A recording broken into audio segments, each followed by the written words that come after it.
Media ஜோதிட மாநாட்டிற்கு வந்திருக்கக்கூடிய அன்பர்கள் அனைவரையும் வணங்கி மகிழ்கிறேன். ஹெல்த் வைஸாக இல்லாதால் கொஞ்சம் பேச முடியல.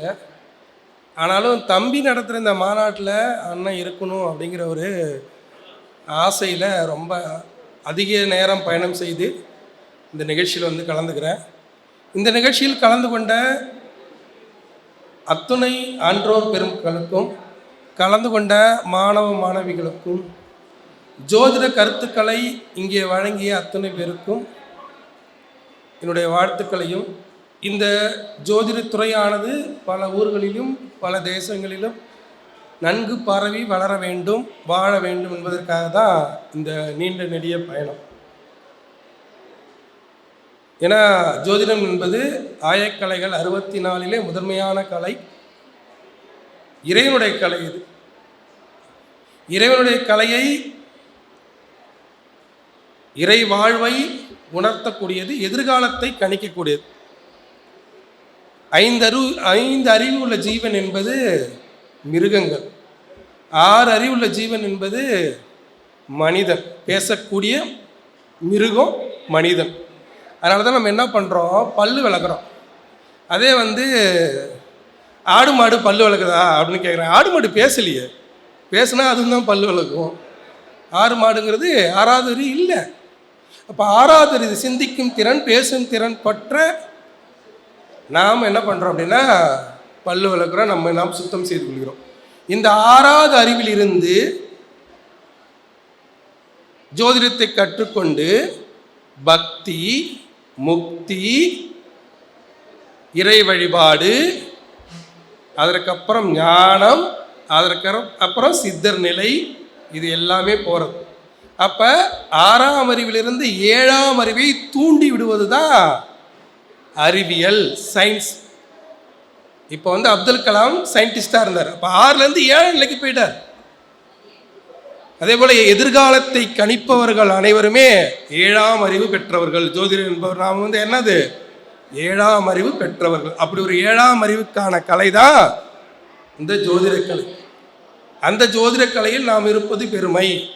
அந்த ஜோதிடக்கலையில் நாம் இருக்கும்போது நம்ம ஒருத்தரை பார்க்க வராங்கன்னா அவர்களுக்கு நம்மளுடைய அறிவை பயன்படுத்தி அவர்களை நாம் முழுமையாக காப்பாற்றி கொடுக்க வேண்டும். அதுதான் இந்த ஜோதிடக்கலையில் அடிப்படை சாராம்சம். அது நீங்கள் கர்ணத்தை எடுத்து படிங்க,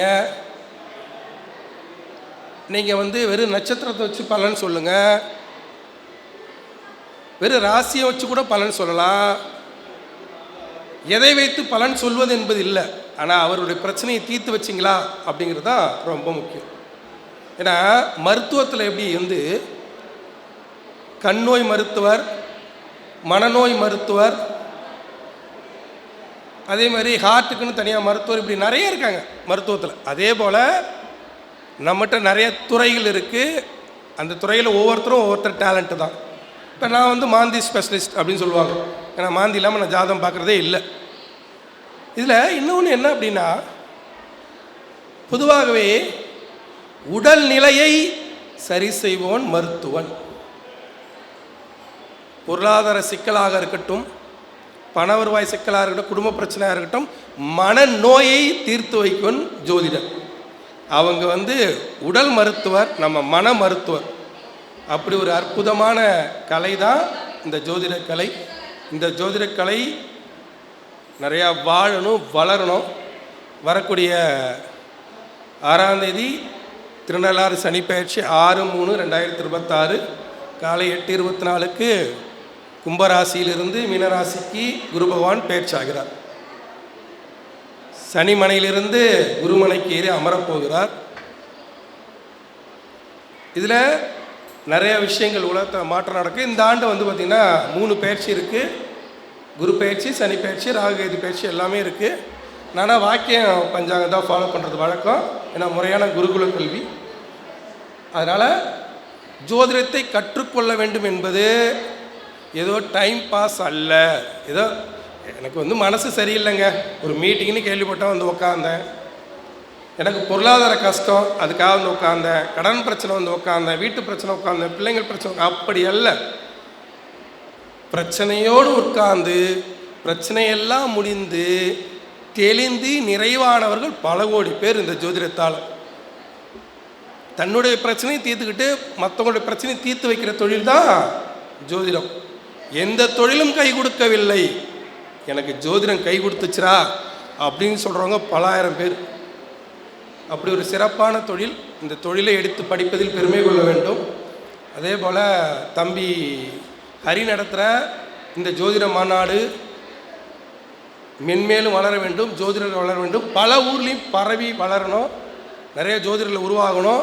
ஏன்னா ஒரு பழமொழி உண்டு, வயிறு இருக்கும் வரை உணவகம் இருக்கும், உணவகம் இல்லாத இருக்க முடியும். வயிறு ஒரு ஜீவராசி பிறந்துக்கிட்டே இருக்கான், சாப்பிட்டுக்கிட்டே இருக்கான், அப்போ உணவகத்துக்கு பஞ்சம் இருக்காது, உணவகம் இருந்தே தீரும்.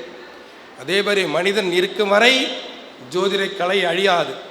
யாரோ புரியாதவர்கள் அதை பற்றி பேசுவார்கள், அதை பற்றி நம்ம கவலைப்படக்கூடாது. ஏன்னா ஜோதிடத்தை புரிந்து கொள்வதற்கு ஒரு வயது வேண்டும். ஏன்டெல்லாம் சின்ன வயசு பசங்க ஜோசியம் பார்க்க வந்தால் சொல்லக்கூட மாட்டான், பேர் வெளியே போடான்றான். ஏன்னா அவனுக்கு அந்த பக்குவம் இருக்காது, புரியாது. தன் மகனுக்காக தாய் தந்தை பார்க்க வேண்டும். அவன் நாளைக்கு தந்தையாகும் போது அவன் மகனுக்காக பார்ப்பான். அதே மாதிரி தான் பரம்பரை அந்த வயது வேணும், அந்த பொறுப்பு வேணும். பொறுப்பு, வயது, அனுபவம், இது மூன்றும் சேர்ந்தால் மட்டுமே உங்களால் ஜோதிடத்தை புரிந்து கொள்ள முடியும். அப்படி நீங்கள் அது இல்லைன்னா எப்படி நீங்கள் ஜோதிடத்தை புரிஞ்சுப்பீங்க? ஜோதிடத்தை புரிவதற்கே ஒரு பக்குவம் வேண்டும். அதை விட்டுட்டு ஒரு ராசி பலன் சொல்கிறேன்னு எதையோ சொல்கிறது, அதை இவன் உடனே அதை அறக்குறையாக பார்த்துட்டு அறக்குறையாக கமாண்ட் போடுறது, இது ஆரோக்கியமானதல்ல. இங்கே என்னன்னா உண்மையே பேசணும், நடப்பதை பேசணும், அதுக்கப்புறம்தான் அதை பற்றி கமாண்ட் போகணும். ஏன்னா ஜோதிடத்தில் ஜெயிக்கிறேன்னா ஃபஸ்ட்டு ஜனன ஜாதகம், அதுக்கடுத்து தசா புத்தி, அதுக்கடுத்து கோச்சாரம், இது மூணையும் தாண்டி அவங்களுடைய கர்ம பலன். கர்ம பலனை மூணாக பிரிக்கணும். ஒன்று சஞ்சித கர்மா, இன்னொன்று ஆகாமிய கர்மா, இன்னொன்று பிராப்த கர்மா. சஞ்சித கர்மா என்பது நீங்கள் யார் வீட்டில் பிள்ளையாக பிறக்கிறீர்களோ அவர்கள் செய்த பாவம். பிராப்த கர்மா என்பது நீங்கள் போன பிறவியில் செய்த பாவம். ஆகாமி கர்மா என்பது நாம் இந்த பிறவியில் செய்கிற பாவம். இது மூணு தான் மூணு சனியில் பிடிக்கும். இவன் என்ன சொன்னான், எனக்கு 2வது சுற்று வருது, 2வது சுற்றில் பிராப்த கர்மா வேலை செய்யும். முதல் சுற்று சனியில் சஞ்சித கர்மா வேலை செய்யும், 2வது சுற்று சனியில் பிராப்த கர்மா வேலை செய்யும், 3வது சுற்று சனியில் ஆகாமிய கர்மா வேலை செய்யும். அதனால தான் 3 சுற்றுக்கு மேலே வாழ முடியாதுன்னு சொல்கிறது. அதை வச்சு தான் நம்ம பலன்னு சொல்லணும். அந்த அறிவு ஞானம் இருக்கணும். சஞ்சித கர்மாவை 2ஆக பிரிக்கணும். ஒன்று ஆகாமிய கர்மா, சஞ்சித கர்மா 2ஆக பிரிக்கணும். ஒன்று பிதிர்கர்மா, இன்னொரு மாதிர்கர்மா. பிதிர்கர்மானா என்ன? தந்தை வழி பாட்டன் பாட்டி செய்த பாவ புண்ணிய கணக்கு. மாதிர்கர்மான என்ன? தாய் வழி பாட்டன் பாட்டி செய்த பாவ புண்ணிய கணக்கு. தாய் தந்தை சேராமல் ஒரு குழந்தையானது ஜனிக்காது. அதேமாரி தாய் என்பது சந்திரன், தந்தை என்பது சூரியன். பகலெல்லாம் சூரியன், இரவெல்லாம் தாய் சந்திரன். இவங்க என்ன பண்ணுவாங்கன்னா தந்தை வழி குலதெய்வத்தை வழிபடுவார்கள், தாய் வழி குலதெய்வத்தை வழிபட மாட்டார்கள். அது எவ்வளோ பெரிய தப்பு! அமாவாசையில் தந்தை வழி குலதெய்வத்தை பகலில் வழிபட வேண்டும், தாய் வழி குலதெய்வத்தை பௌர்ணமியில் இரவில் வழிபட வேண்டும். ஒரு மனிதன் குடிகாரனாக இருக்கான்னா அதுக்கு யார் காரணம்? அவங்க தாய் வழி பாட்டி செய்த தவறு. ஒரு மனிதன் பொம்பளை பொறுக்கியாக இருக்கான்னா அதுக்கு யார் காரணம்? அவங்க தந்தை வழி பாட்டன் செய்த தவறு. இப்படி எடுக்கணும், இதான் நூல். அதை விட்டுட்டு ஏதோ கடமைக்கு பண்ணக்கூடாது. ஏன்னா தந்தை வழி பாட்டன் பாட்டி என்பது கேது, தலைப்பாம்பு. தாய் வழி பாட்டன் பாட்டி என்பது கேது, தந்தை வழி பாட்டன் பாட்டி என்பது ராகு. அப்போ ராகு தோஷம் கேது தோஷம் ஆக்டிவேட் ஆகிடும். அப்போ நம்ம என்ன பண்ணணும், ஃபஸ்ட்டு அதுக்கான கோயில்குள்ளெல்லாம் நம்ம சஜெக்ஷன் பண்ணணும். இங்கே வாழ்க்கை என்பது எளிதானதல்ல, ஆனால் சரியான திட்டமிடுதலும் சரியான வழிகாட்டுதலும் இருந்தால் வாழ்க்கை என்பது எளிதானது. வாழ்க்கையில் எதுவுமே ஈஸியாக கிடச்சிடாது. ஆனால் கரெக்டான வழிபாடும் கரெக்டான தெளிவும் அதே மாதிரி ஜோதிடத்தை கரெக்டாக பிடிச்சிட்டா எப்படியாப்பட்ட மனுஷனும்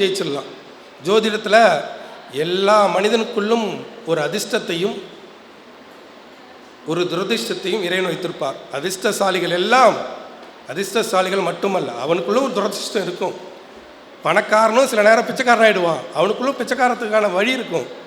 பிச்சைக்காரனுக்கும் பணக்காரனாக வழி இருக்கும். அதை கண்டுபிடித்து சொல்வது தான் ஜோதிடத்துக்கான வழிமுறை. தோற்று போனவனை ஜெயிக்க வைப்பது ஜோதிடத்தின் வழிமுறை. ஜெயித்துக்கிட்டே இருக்கிற தோற்று போகாமல் இருக்கிறத சொல்லித்தரது ஜோதிடத்துக்கான வழிமுறை. அப்போ என்ன பண்ணனா, ஒருத்தர் ஜாதகம் எடுத்துகிட்டு வராங்கன்னா அவங்களுக்குள்ளே இருக்கிற விஷயங்களை கேதர் பண்ணி அவங்களுக்கு என்ன தேவை, நமக்கு தெரிஞ்சதெல்லாம் சொல்கிறதுக்கு இல்லை ஜோசியம், அவங்களுடைய தேவை என்ன, அந்த தேவை என்கிட்ட வந்துலாம் சும்மா அப்படி பொம்மை மாதிரி உட்காந்துருப்பாங்க. அந்த மாதிரிலாம் நானாக பார்த்துருக்கேன். நீங்களே சொல்லுங்கள், நான் நீங்கள் சொல்கிறதெல்லாம் கேட்டுக்கிறேன் அப்படின்லாம் சொல்லுவாங்க. அதெல்லாம் நான் சொல்லிகிட்டே இருப்பேன். அப்புறமா நீங்கள் ஏஞ்சி போடுங்கன்றுவேன். நம்மளை செக் பண்ணுறாங்களாம்.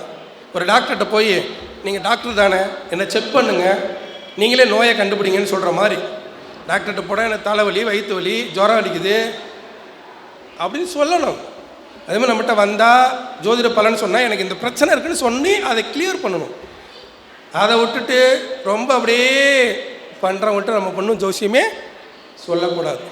அப்போ நீங்கள் தெளிவான அறிவும் தெளிவான சிந்தனையும் இருந்தால் ஜோதிடம் வெற்றி பெறும். ஜோதிடம் நாம் வெற்றி பெற முடியும். ஜோதிடத்தை எளிதாக கற்றுக்கொள்ள முடியும். அதனால் இந்த அஸ்வின் அஸ்ட்ரோ பக்தி மீடியா மென்மேலும் வளர்வதற்கும் ஒவ்வொரு ஆண்டும் இதே போல் மாநாடு நடத்துவதற்கும் வாழ்த்துக்களை வழங்கி நான் விடைபெற்றுக் கொள்கிறேன். நன்றி, வணக்கம்.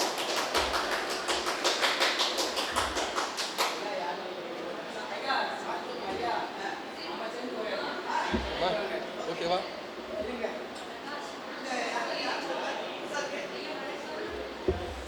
ரொம்ப அற்புதமாக பேசி அமர்ந்த என் அன்பு சகோதரர் சென்னையை சேர்ந்த ஐயா சீதா சுரேஷ் அவர்கள் அற்புதமாக பேசினார். டைம் தான் பத்தலை.